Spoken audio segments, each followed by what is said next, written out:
नमस्कार दोस्तों, आप सभी का हमारे YouTube चैनल मन का वॉइस में स्वागत है। मैं रोज एक शिक्षाप्रद और प्रेरणादायक कहानी लेकर आता हूं। चलिए कहानी शुरू करते हैं। कहानी का शीर्षक है एक अकेला ग्वाला और उसकी कुल्टा पड़ोसन। एक नगर के पास एक गांव में दो ग्वाला रहा करते थे। वह आपस में परम मित्र थे। एक का नाम भरबितन था तथा दूसरे का नाम डेढ़बितन था, जो एक धूर्त और बहुत लालची किस्म का आदमी था। दोनों अपने नाम के अनुसार ही छोटे और बड़े थे। भरबितन की लंबाई कम थी, अर्थात बौना था, वहीं डेढ़बितन लंबाई में बड़ा था। दोनों की जीविका के साधन एक एक भैंस थी, जो दोनों की रोजी रोजगार की प्रमुख साधन थी। दोनों अपनी अपनी भैंस लेकर रोज जंगल में चराने ले जाया करते थे। जंगल दूर था तो डेढ़बितन अपनी भैंस पर बैठकर आराम से जंगल चला जाता था, जबकि भरबितन बहुत प्रयास के बाद भी भैंस के ऊपर नहीं चढ़ पाता था। इस बात पर डेढ़बितन उस पर खूब हंसता और उसकी खिल्ली उड़ाता। एक दिन भरबितन भैंस की पूंछ पकड़कर उस पर चढ़ने का प्रयास कर रहा था कि भैंस ने उसके ऊपर गोबर कर दिया, और गोबर इतना ज्यादा कर दिया कि भरबितन उसमें फंस गया। उसने डेढ़बितन से सहायता मांगी कि मित्र, मैं मुसीबत में फंस गया हूं, तुम जल्दी से मेरी सहायता कर दो। डेढ़बितन अपने मित्र की सहायता करने के बजाय मदद करने से साफ मना कर दिया। बोला, तुम्हारे लिए अपना महंगा कपड़ा खराब नहीं कर सकता, और तुम्हें निकाल भी दूं तो मुझे कोई लाभ नहीं होने वाला। अब तुम गोबर में ही भगवान का नाम लो और चुपचाप गोबर में पड़े रहो। डेढ़बितन बहुत ढिठाई के साथ वह अपनी भैंस और भरबितन की भैंस लेकर जंगल में चराने चला गया। उसके मन में बेईमानी बैठ गई। वह धूर्त तो पहले से ही था, मगर अपने मित्रा से धूर्तता करने में संकोच करता था। लेकिन आज विपत्ति में भरबितन को देखकर उसके मन का छुपा शैतान जाग उठा। उसने सोचा, क्यों ना उसकी भैंस को बेच दूं, उसके कुछ पैसे मिल जाएंगे। भरबितन तो अब गोबर से बाहर निकलने से रहा। इस जंगल में उसकी सहायता को कोई आने वाला है नहीं। उसमें पड़े पड़े कुछ देर में मर जाएगा। अब भैंस हमारी हो गई है, उसे अभी कोई जुगाड़ लगाकर बेच देता हूं। फिर उसने सोचा, अगर भैंस को घर लेकर गया तो उसकी पत्नी भैंस वापस ले लेगी, फिर भरबितन के विषय में पूछेगी, मगर जब भैंस बेच दूंगा तो मेरे पास उसे जवाब देने का बहाना मिल जाएगा। उसकी पत्नी से कह दूंगा कि वह मेरे साथ आज नहीं गया था, वह तो सुबह में ही जंगल के दूसरी तरफ चला गया था। उसकी पत्नी को बोल दूंगा कि तुम उसका खुद पता लगाओ। अभी ये बात सोच ही रहा था कि उसे एक कसाई आता दिखाई दिया। वह बिना देर किए भरबितन की भैंस को कसाई को बेच दिया और अपनी भैंस लेकर भरी दोपहरी में घर आ गया। उधर जंगल से लकड़ी काट कर लौट रही एक भीलनी ने देखा कि एक बौना आदमी गोबर में फंस गया है। तो पहले तो वह भरबितन को देखकर खूब हंसी। वह सोची, यह आदमी तो गोबर में पड़े पड़े मर जाएगा। उसे भरबितन पर दया आ गई। उसने अपने सिर से गठरी उतारकर गोबर हटाया और भरबितन को बाहर निकाल लिया। भरबितन बाहर निकलकर भीलनी को बहुत धन्यवाद दिया। उससे बोला, बहन, तुमने आज मेरी जान बचाई। उसकी कीमत मैं पूरी उम्र तुम्हारी गुलामी करके भी नहीं चुका सकता, मगर कभी ना कभी इस उपकार का बदला अवश्य चुकाऊंगा। आज से तुम मुझे अपना भाई ही समझना। भीलनी यह सुन बहुत खुश हुई, क्योंकि उसका कोई भाई नहीं था। आज उसे मुंह बोला ही सही एक भाई मिल गया था। भरबितन जल्दी से घर आया। उसने देखा डेढ़बितन उसकी भैंस लेकर घर नहीं आया है। वह डेढ़बितन के घर गया और उससे अपनी भैंस मांगी, तो वह आनाकानी करने लगा। तब भरबितन इस बात की शिकायत राजा से करने की बात कही। बोला, मैं तुम्हें नहीं छोड़ने वाला। अगर राज दरबार के सजा और दंड से बचना चाहते हो तो मेरी भैंस वापस कर दो। देश बितन डर गया। कहते हैं कि चोर हो, ठग हो, व्यभिचारिणी स्त्री हो, गलत कार्य के लिए चाहे कितना भी साहस कर ले, मगर न्याय का सामना नहीं कर सकते। क्रूर आतंकवादी क्यों ना हो, वह आम आदमी की अपेक्षा 10 गुना ज्यादा डरता है। राज दरबार की बात सुनते ही डेढ़बितन डर गया। बोला, भैया भरबितन, मुझसे बहुत बड़ी गलती हो गई है। मैंने तेरी भैंस कसाई को बेच दिया है। उसने मुझे सिर्फ 20 रुपए और भैंस का चमड़ा दिया है। तुम 20 रुपए और अपनी भैंस का चमड़ा ले लो और मुझे माफ कर दो। मैं धोखेबाज ही सही मगर तुम्हारा मित्र हूं। मैं वादा करता हूं अब कभी भी गलती नहीं करूंगा। भरबितन सोचा, बात बढ़ाने से अब कोई फायदा नहीं, भागे भूत की लंगोटी ही भली। वह चमड़ा और 20 रुपए लेकर अपने घर आ गया। सोचने लगा, आखिर कौन सा उपाय लगाओ कि पुनः भैंस खरीद सकूं, क्योंकि उस जमाने में भी 100 रुपए से कम की भैंस नहीं मिलती थी। उसके मन में आया, चमड़ा को कल शहर ले जाकर बेच आओ, कुछ ना कुछ तो पैसे मिल ही जाएंगे। यह विचार कर सुबह ही चमड़ा लेकर शहर के लिए चल पड़ा। वह दिन भर चलता रहा मगर शहर आने का नाम ही नहीं ले रहा था। शाम हो आई मगर शहर अब भी बहुत दूर था। सामने घनघोर जंगल था जिसे भरबितन जल्दी से पार कर लेना चाहता था। वह जानता था अगर जंगल में रात हो गई तो खूंखार जानवर हमला कर सकते हैं। उसने सुन रखा था कि शहर के आसपास के जंगल में डाकू भी रहते हैं। गलती से सामना हो गया तो अकारण ही मार डालेंगे। मगर उसके लाख प्रयत्न के बाद भी जंगल में ही रात हो गई। जंगली जानवरों की आवाज उसे डराने लगी। वह काफी भयभीत हो गया। वह बहुत विशाल एक बरगद के पेड़ पर चढ़ गया। वह जानता था ज्यादातर जंगली जानवर पेड़ पर नहीं चढ़ा करते। वह इत्मीनान से चमड़ा लेकर पेड़ के मध्य एक शाखा पर छुप गया। वह उसी पर सजग होकर बैठा रहा। जब आधी रात होने को आई तो उसने देखा बहुत से डाकू उधर ही आ रहे हैं जिस पेड़ पर वह बैठा है।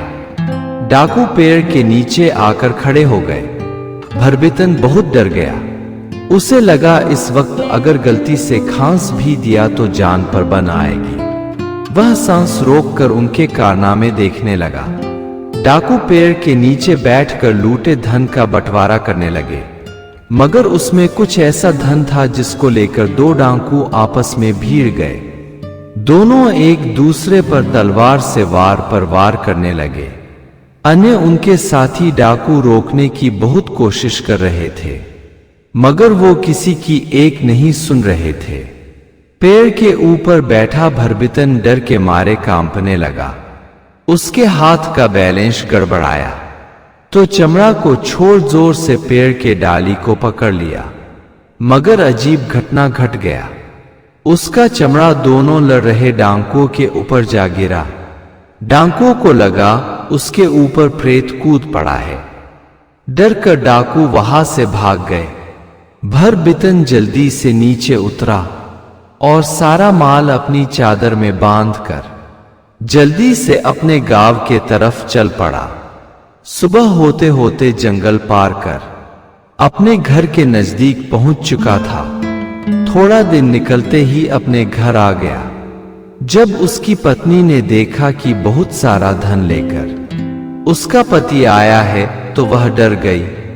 उसे लगा भरबितन ने डांका डाला है, मगर उसके समझाने पर कि मैंने कोई गलत काम नहीं किया है, बल्कि भगवान ने मेरी सहायता की है। धन इतना ज्यादा था कि उसे तौलने के लिए तराजू की जरूरत आ पड़ी। उसकी पत्नी डेढ़बितन के घर गई और तराजू मांगा। डेढ़बितन की पत्नी बहुत चंचला थी।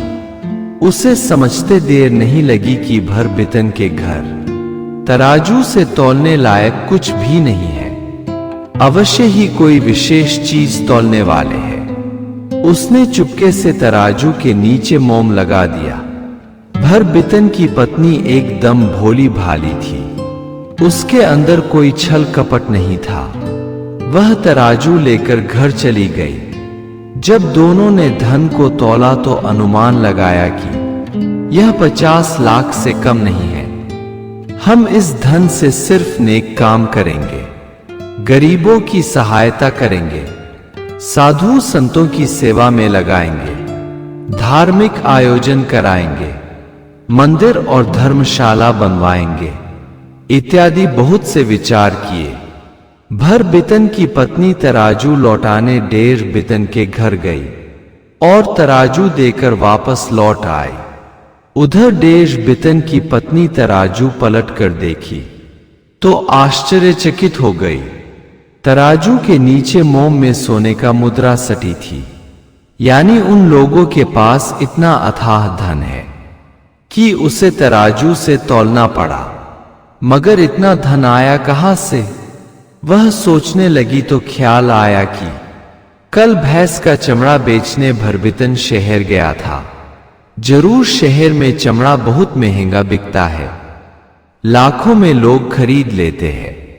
शाम को जब उसका पति भैंस चरा कर जंगल से वापस आया तो वह तराजू वाली बात बताई और उसे सोने की मुद्रा दिखाई। बोली, आप विलंब मत करिए, कल ही अपनी भैंस कसाई से कटवा दीजिए और उसका चमड़ा शहर ले जाकर बेच आइए। चमड़े का भाव आजकल बहुत बढ़े हुए हैं, जितना जल्दी कीजिएगा उतना ही लाभ होगा। डेढ़ बितन को पत्नी की राय अच्छी लगी। वह दूसरे दिन ही अपनी अच्छी खासी नई दुधारू भैंस कसाई से कटवा दिया और बिना देर किए चमड़ा लेकर शहर निकल गया। शहर पहुंचने में उसे 2 दिन लग गए। उतने समय में कच्चा चमड़ा बहुत दुर्गंध देने लगा था। वह जिधर से निकलता लोग अपनी नाक बंद कर लेते। वह दिन भर घूम घूम कर चिल्लाता रहा, चमड़ा ले लो, चमड़ा ले लो। मगर शहर में हर कोई तो चमड़ा खरीदता नहीं। किसी तरह उसे एक मोची मिला। उसने चमड़े का कीमत 5 रुपए बताया तो डेढ़ बितन भड़क उठा। मोची से बोला, मेरा एक पड़ोसी लाखों में कल ही बेच कर गया है और तुम कह रहे हो सिर्फ 5 रुपया। मोची बोला, भैया तुम्हारा माल है, चाहे जितना में बेचो, मगर मैंने तो कभी चमड़े को 1000 में भी बिकते हुए नहीं सुना। शायद किसी ने तुम्हें उल्लू बनाया है। तुम अपनी तसल्ली ले लिए अन्य किसी दुकान पर जाकर भाव मालूम कर सकते हो। वह दिन भर घूम कर देख लिया था कि कोई भी उससे बात तक नहीं किया था, लिहाजा उसने 5 रुपए ले लेना मुनासिब समझा। वह उस मोची को ही चमड़ा बेच दिया और 5 रुपए लेकर घर चल पड़ा। रास्ते में जंगल पार करना था, फिर कहीं सराय में ठहरना था। उसे घर आते आते सभी पैसे खर्च हो गए। जब घर आया तो उसकी पत्नी खुश थी कि जरूर बहुत सारे धन लेकर आए होंगे। मगर जब उसे पता चला कि चमड़ा सिर्फ 5 रुपए में बिका है और वो पैसा भी खर्च हो गया है, तो भर बितन पर मन ही मन बहुत गुस्सा हुई। वह डेढ़ बीतन से कहीं ज्यादा धूर्त और क्रूर थी। वह आयास और बदचलन तो मायके की ही थी। वह रात में पति के साथ योजना बनाई कि भरबितन के चलते ही हमारी भैंस कसाई से कटवानी पड़ी है। हम रात में उसके घर में आग लगा देते हैं, दोनों प्राणी जलकर मर जाएंगे। हम कल उसके घर में पड़ा सोना निकाल लेंगे, क्योंकि घर जल जाएगा, वो दोनों जल जाएंगे, मगर सोना नहीं जलेगा। वैसे भी उन दोनों की कोई औलाद है नहीं, उनका कोई भाई भतीजा या अन्य कोई वारिश है नहीं, तो सारा धन उसका मित्र होने के नाते हमें ही मिलेगा। आधी रात को मौका देख दोनों ने भरबितन का घर जला दिया, मगर भरबितन और उसकी पत्नी नहीं जले, क्योंकि भरबितन को पता था कि डेढ़ बितन और उसकी बदचलन पत्नी जरूर कोई खतरनाक काम कर सकते हैं। इसलिए पति पत्नी सोने के मुद्रा को जमीन में गड़ा खोद छुपा दिया था और अपने घर से दूर एक खेत में चारपाई बिछा कर सो गए थे। सुबह भर बितन अपनी पत्नी के साथ घर आया तो डेर बितन की पत्नी को सुनाते हुए बोला, ये काम तो हमें खुद ही 1-2 दिन में करना था, मगर जिसने भी किया है बहुत अच्छा किया है। मैं शहर जाकर राख बेच आऊंगा। आजकल शहर में राख की मांग बहुत ज्यादा है, 1-2 लाख में तो बिक ही जाएगा। वह सुबह में एक घोड़ा गाड़ी किराए पर लिया और उस पर घर की राख जो 2 बोरी हुई थी लेकर चल पड़ा। रास्ते में उसे एक और घोड़ा गाड़ी वाला सामान लादे जा रहा था। उसमें उसने सोने चांदी के आभूषण लाद रखे थे। ऊपर से अपनी नन्ही बेटी को बैठा रखा था। उसका घोड़ा काफी कमजोर था, वह गाड़ी को खींचने में असमर्थ हो रहा था। तो वह भर बितन से बोला, भैया आपका घोड़ा बहुत तगड़ा है, आपकी गाड़ी नहीं है, आप कृपा कर मेरी बेटी को अपनी गाड़ी पर बैठा लेंगे? भरबितन बोला, नहीं भैया, मैं यह गलती नहीं कर सकता, मेरे गाड़ी में सोना चांदी भरा है। हमने सुना है लड़की अगर सोना चांदी पर पेट का गैस छोड़ देती है तो वह राख हो जाता है। तब वह आदमी बोला, भाई घबराओ नहीं, मैंने भी सोने चांदी ही अपनी गाड़ी में लाद रखा है। अगर ऐसा हो जाता है तो मैं अपनी गाड़ी तुम्हें दे दूंगा, तुम अपनी गाड़ी हमें दे देना। अब लड़की को गाड़ी में बैठा लो। भरबितन लड़की को बैठा कर चल पड़ा। कुछ दूर चलने के बाद अपना मुंह बजा दिया और बोला, भाई मैं पहले ही कह रहा था कि तुम्हारी लड़की मेरा सारा माल रात कर देगी। आखिर निकल गया ना उसके पेट से गैस। वह आदमी बोला, चलो तुम मेरी गाड़ी ले लो, मैं तुम्हारी गाड़ी ले लेता हूं। इस प्रकार दोनों ने गाड़ी बदल ली। भरबितन आगे चलकर दूसरे रास्ते मुड़ गया और गाड़ी दूसरे रास्ते से लेकर घर आ गया। इस बार भी बहुत से सोने चांदी लेकर आ गया था। उसकी पत्नी इस बार पुनः तराजू मांगने गई तो इस बार भी डेर बितन की पत्नी ने बहुत चतुराई से तराजू के नीचे मोम चिपका दिया।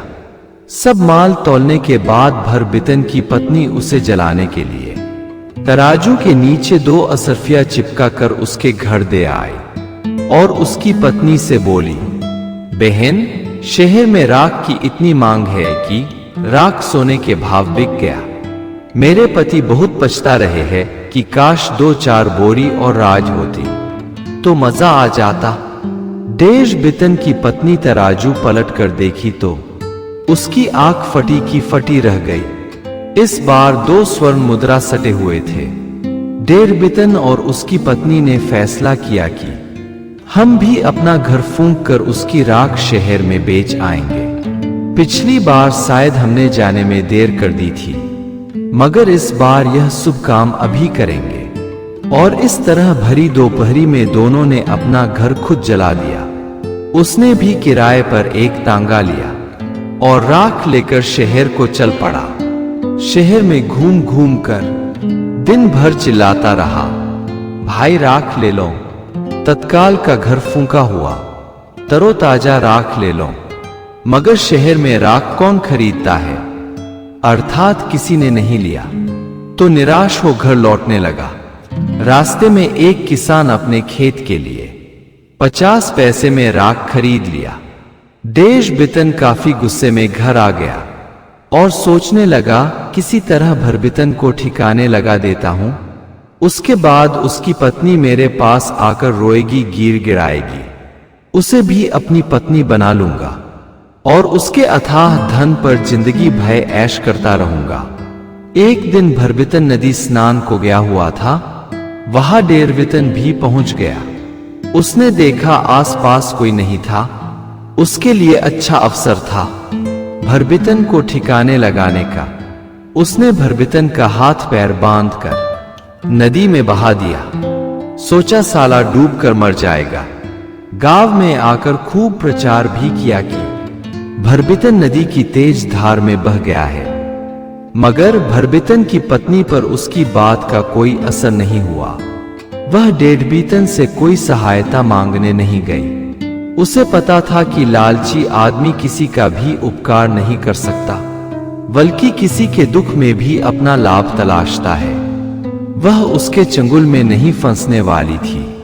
वह जानती थी उसका पति बहुत अक्लमंद है, हर समस्या का हल निकाल लेता है। वह अपनी अक्ल से मौत को भी चकमा दे सकता है। उधर भरबितन पानी में बहता हुआ जा रहा था कि एक ग्वाले की नजर पड़ गई। उसने पानी में कूदकर भरबितन को बाहर निकाल ले आया। वह ग्वाले के साथ 2-4 दिन रहकर अपने घर जाने की इच्छा प्रकट की। तो ग्वाला बोला, भाई मेरे पास बहुत से बैल हो गए हैं, तुम उसमें से 2-4 लेते जाओ। भरबितन उसमें से 2 बैल लेकर अपने घर चल पड़ा और घर आ गया।